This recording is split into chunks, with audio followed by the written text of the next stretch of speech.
and welcome to my channel, Naughty Gnome Crafts. My name is Sarah, and you can find me as Naughty Gnome on Instagram. Whether you are a new or returning viewer, thank you so much for joining me. And today's video is going to be all about my July pattern haul. If you've been a regular viewer of this channel, you will have seen that I've actually already bought several patterns earlier in July, and I will link that video up above in case you missed it.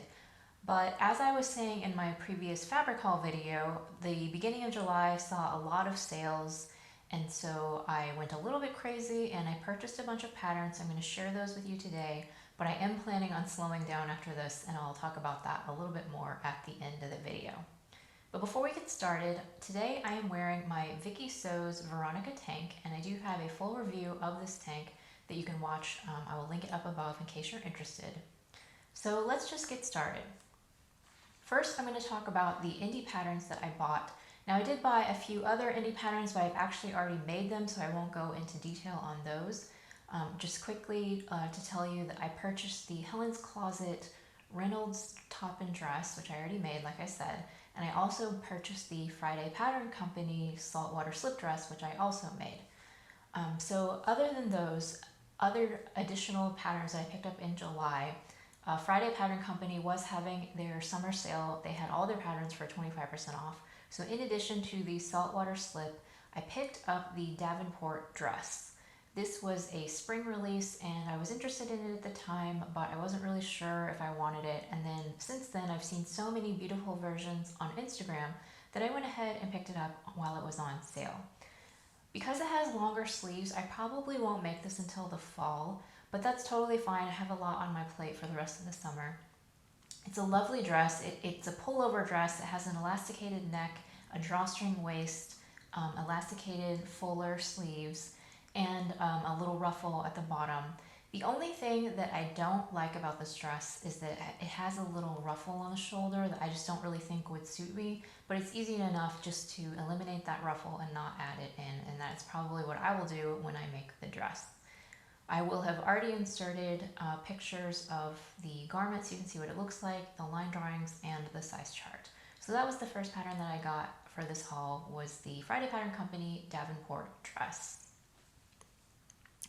The next pattern that I bought was also a 4th of July sale, and it was in my July sewing plans. Sew Bake Make had her Nora tank on sale, so I went ahead and picked it up off of Etsy. It's a tie shoulder tank and it has several different options. You can have removable ties, you can have a peplum, and there's a version with a little ruffle sleeve on the shoulder. And I've actually already cut out this tank and I will be showing that pretty soon. If I haven't shown it already, I'm trying to catch up on filming, and so I'm not really sure when you're going to be seeing the actual Nora tank, but I have already cut it out and I'm planning to make it. And again, I will have inserted the line drawings and the size chart so you can see what that looks like. And that was the Nora tank by Sew Bake Make. The third pattern that I picked up was just a 24-hour flash sale. I've never actually seen this designer's patterns go on sale before, so I definitely wanted to snap up this pattern while she was having her flash sale, and that is the Sicily Slip Dress by Sewing by Mason. This dress was all over Instagram last year, I think. It seems like everybody made it but me, and I really like the cowl neck dress. I think that the cowl neck is a nice neckline for me personally because I don't have a lot going on in the chest area, and the cowl neck kind of visually provides that little bit of shaping, and so it's a very flattering neckline.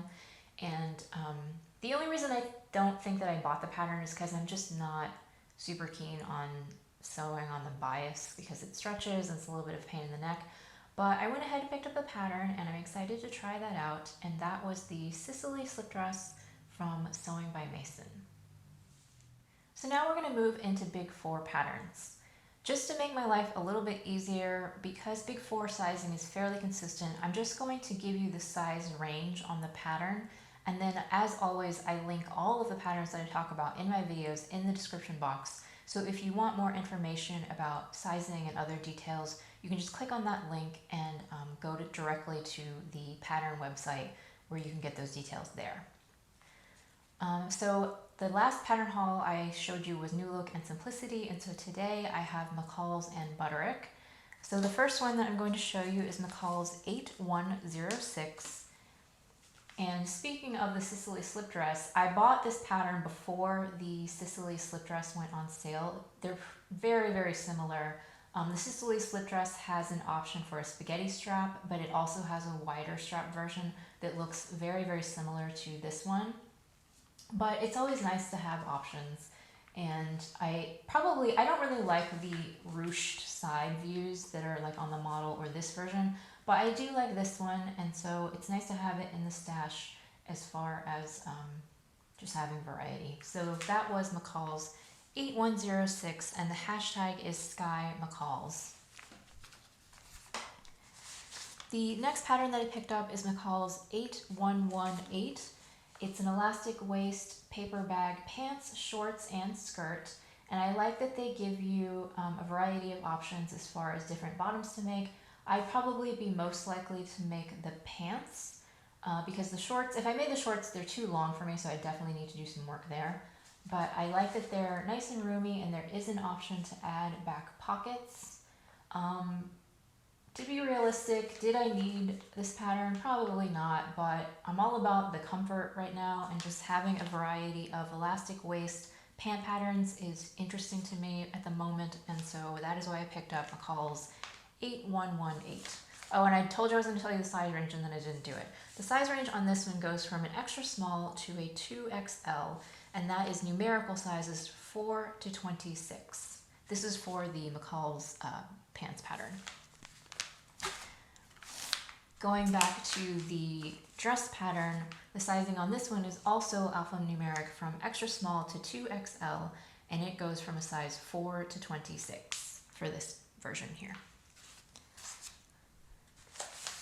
The next pattern I picked up because Mari from Mari Sews made a version of this dress that was so cute, and so I went ahead and picked up the pattern for that, and that is McCalls 7970. This is another pullover elastic waist dress, and there's actually quite a few options that are offered. Mari made this one with the ruffle, but there's also, you can add a flutter sleeve, or there's longer versions with a slit. And there's a really interesting detail if you make the longer versions where the tiers are a little bit uneven. It has a little bit of asymmetry, and I just thought that was an interesting and unique detail. The sizing on this one goes from a size 6 to 22, and the fabrics that it calls for are crepe, cotton blends, georgette, and stable knits. You can make it in a variety of woven fabrics. I don't have any immediate plans to make this, but I thought it was a nice one to add to my collection, and that is McCalls 7970. The next pattern is McCalls 7945, and if I'm going to be honest, I don't really like the image on the cover. I just think that it's kind of unflattering, like even on this very tall, slim model, but it does come with a waist tie option, and I think as long as I could cinch in the waist, it would be okay for me, and I do think that it's an interesting shape, and I like the deep V neckline. I would probably never make the maxi version because it requires up to 5 3/4 yards of fabric, which is, as I've been talking about, I think that anything over 3.5 yards for me is just a no. So yeah, I'll probably never make the super long version, but I do really like the knee length one, and as long as I could cinch it in at the waist with the tie, I think that that would actually be a really cute summer dress. The sizing on this one goes from size 6 to 22, and the fabrics that it calls for are challis, crepe, gauze, and stable knits, so pretty lightweight drapey fabrics.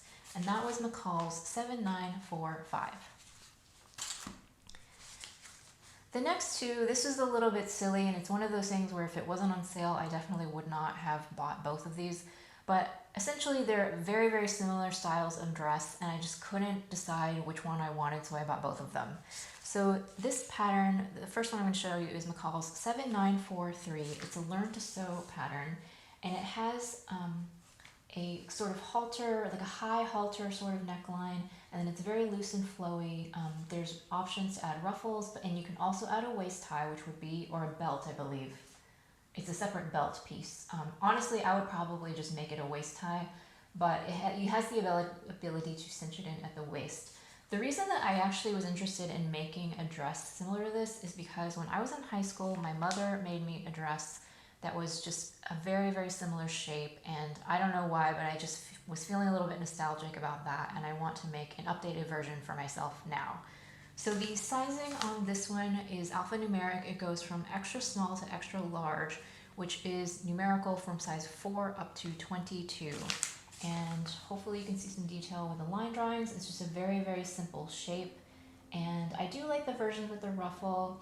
I'd probably be pretty likely to make the shorter version and then add the belt, or as I said, just turn it into waist ties. So that was the first pattern, one of two that are very similar. It was McCalls 7943. The next one that I got was McCalls 7405. It also has that high halter style detail. However, this one is cinched in this neck is a drawstring, whereas the other one is gathered. That's the main difference between the two. And then there's also like a few different hem lines here, and it does not have a ruffle. I believe this version also has an option that you can cinch it in the waist with elastic, and so I do like that. And yeah, I really just couldn't decide which one I liked better, so I got both. But yeah, also very similar sorts of fabrics, challis, cotton knit, crepe, and gauze. And it's also a learn to sew pattern. And the sizing on this one is extra small up to 2XL, which goes from 4 to 26. And that was McCalls 7405. The next pattern I purchased because I saw Whitney from Whitmakes made a version of this that was super cute, and then I checked out the hashtag on Instagram, and there are so many beautiful versions. It's McCalls 8104, the Dawn McCalls, and this just looks like a very simple button front dress with grown-on sleeves. You got a few different options as far as the sleeves and the length is concerned, and I just really like this sort of relaxed style. The suggested fabrics are crepes, challis, cotton blends, and dotted Swiss, and the sizing goes from 6 to 24 on this one. And here are the line drawings. I don't actually know which version that I would make, but I'm kind of leaning towards the midi length version, which is the plain run-on sleeve, in a really, really soft drapey fabric like a rayon. I think would be really beautiful. And that is McCalls 8104. The last McCalls pattern that I picked up is one that has been on my list, and then I ended up not getting it, and then finally I just decided, I've looked at this so many times and almost got it, I'm just going to get it this time. So I got McCalls 8067. It is a camp shirt pattern, and the hashtag is Live McCalls. What I like about this shirt, it's a fairly boxy style, and there's different lengths. You can do a crop version or a slightly longer version, but it has different collar options. So I do like this collarless, just V-neck version. That's probably the one I'd be most likely to make, but you can also do the notched collar like this, and then you have different sleeve options. The reason that I kind of hesitated about getting this pattern is because it is similar to the Fiber Mood Elisa shirt, which I've made a few times, but ultimately I did decide that I like this version without the collar enough that I would go ahead and pick up the pattern. The suggested fabrics for this are crepe, crepe de chine, challis, and lawn, and then the sizing on this one goes from size 6 to 22, and that was McCalls 8067. And those are all of the McCalls patterns that I picked up for this pattern haul. The last batch of patterns that I had to show you are from Butterick, and the first one is Butterick 6818. It's a skirt pattern, and this is a really chunky pattern. I have no idea why it's so stuffed, but I guess I'll figure that out when I open it up. There's two versions of the skirt. There's this one that's a little bit more plain that just plays with the direction of the stripes, and then this version has an added ruffle, and this is the one that I really liked. I've been kind of collecting some more interesting skirt patterns, and I really liked this one. The suggested fabrics are crepe, challis, rayon, satin, and jersey, and the sizing goes from 6 to 24, and it fastens with a side zip, and hopefully you can see the line drawings a little bit more clearly, the design of the skirt. And what I actually really liked about this is that it doesn't take a ton of fabric. I have a couple of like ruffly wrap skirts, like the Sew Over at Alba skirt is in my stash, but it calls for so much fabric. I think it's like 3 yards of fabric just for one skirt. Whereas this one actually has a pretty similar look, but for my size, it would only take 1 7/8 yards of fabric for a 60-inch wide fabric. So that's way less fabric, and so that really appealed to me. So I do really like this version. I don't know if I'll get to it this summer, but I am interested in making this at some point.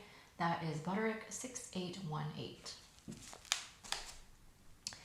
The next pattern that I picked up is Butterick 6758. And if you will have seen my previous fabric haul, I had talked about that I had gotten a linen from Needle Sharp that I wanted to use to make the Closet Core Cali shirt. However, I've been thinking about it and I am really interested in perhaps using it for this dress. They've made it on the cover out of a double gauze, but I think that it would be beautiful in linen. It's just a very simple version of a shirt dress. It has a drawstring waist and grown-on sleeves, and then it has this little V-notch collar, which I really like. I like this version too with the added ruffle, but I don't have enough linen fabric to make that, so I would go for this one, the knee length. This pattern calls for cotton blends, linen, crepe, and challis, and the sizing goes from 6 to 22, and here are the line drawings on the back. And I just think that that beautiful pink background printed linen would be a gorgeous version of this, because this is such a plain, simple dress. It would be a wonderful showcase for an interesting fabric. And that was Butterick 6758. The next pattern that I picked up is Butterick 6757, and this is a beautiful peasant style dress. It's another one that's just a pullover dress that has elasticated waist, and then the neckline is also elasticated. I believe it's probably one of those that you could wear it off the shoulder if you wanted to, which I probably wouldn't because that just kind of tends to annoy me, but it is a possibility if you wanted to do it, I believe. And it has a little short puffy sleeve with a cuff, or you can just do more of a cap sleeve. I like both versions, but I'm more likely to make this one. I just think it has a little bit of extra drama, and I actually really love this fabric. I wish that I could find this fabric and just make this exact dress because it's really cute. But I do have some drapey rayons in my stash that would probably be appropriate for this dress. It calls for gauze, crepe, double georgette, and cotton blends. And then the sizing goes from 8 to 24. So that was Butterick 6757. The next pattern that I purchased, I was a little bit on the fence about, but I figured it was fine to pick it up in a sale and just have it on hand in case I ever decide to make it. It is a Lisette pattern, Butterick 6641. It's this interesting notch collar blazer, and it's made out of a woven fabric. It's fully lined, and I just liked it's a little bit unique for a blazer. I just liked those details. I believe I have looked up this pattern before on Pattern Review, and I think that there might be some issues with it, which is why I was hesitating, but I went ahead and picked it up. It does have separate cup sizes, A, B, C, and D. And the fabrics that it calls for are cotton blends, gabardine, wool blends, linen, and brocade, and then lining fabrics for the lining. And the sizing goes from 6 to 22. So that was Butterick 6641. No immediate plans to make it, but I thought it was a nice one to have in my collection. The final pattern that I have to show you is Butterick 6674. This is another one that I've gone back and forth a few different times of whether or not I should buy it, but in the end I decided that it was worth it. It's another button front sleeveless shirt dress. It has princess seams and then kind of a flared skirt with 4 panels. And it has some different length options, and it actually also has a pattern for the bag, which is interesting, I guess. I would probably never make it, but it's nice to have. And it does have cup sizes. It comes with A, B, C, and D cup sizes. And the fabrics that it calls for are cotton blends, crepe, challis, linen, and lightweight denim. Oh, and it also calls for lining fabric, so maybe the dress is... Oh no, the dress is definitely not fully lined. But something's lined, I don't know. Oh, it's for the bag. Okay, forget what I said about the lining. The dress doesn't call for lining. The sizing goes from size 6 to 22, and it is supposed to be an easy dress. And yeah, it's just another one that, like, it's a little bit of simple basic design, but I think it's pretty, and I don't have immediate plans to make it, but I thought it was a nice one to add to my collection. So as I was saying, I went a little bit crazy this month and I purchased a ton of patterns. I do have a Google Sheets spreadsheet where I keep track of all of my patterns, or not all of them, but most of them, and certainly the ones that I've been buying recently. I have them all listed in a spreadsheet, and I was looking through that spreadsheet and just realizing how many patterns that I bought recently. So I've kind of instituted a new rule for myself that I, at least, maybe not always, but at least for right now, I'm going to sew through 10 patterns that I have not sewn before from my stash before I can buy another pattern. I know that seems like a lot, but I think that for the amount of patterns that I actually own in my stash, it's a pretty reasonable restriction to put on myself. So I'm going to try to stick to that for the time being. I think like for a practical matter, it's going to end up meaning that I can't buy patterns for about a month, and I think that's totally reasonable and fine. So I'm going to try to stick to that. So you probably won't be seeing another pattern haul for a little while, but I think that that is good for me. And that wraps up this video. Thank you so much for watching. I appreciate that you take time out of your day to watch my channel.